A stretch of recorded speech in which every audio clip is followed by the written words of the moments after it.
Let's go ahead and do this problem for the maximum depth of a binary tree. So we're given the root of a binary tree and we need to return its maximum depth, where the maximum depth is defined as the number of nodes along the longest path. So we start off with the root and we just go to a leaf, and that leaf is considered a depth. So we just want the longest one of those, right? So I think here, this should be pretty simple. Idea is straightforward.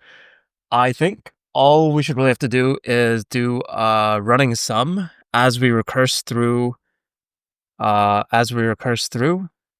tree, where we pick max left to right, where that's the height, and then we add +1.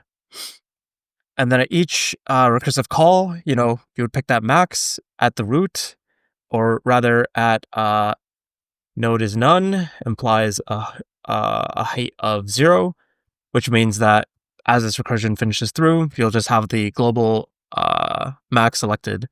So altogether, this should run in big O N runtime, where n is the number of nodes, because we visit every node once.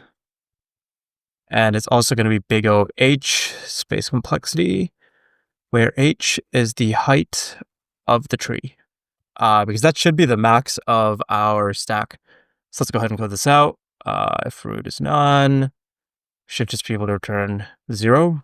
Otherwise, we want to return the max of self.maxDepth on root.left, or self.maxDepth on root.right, +1.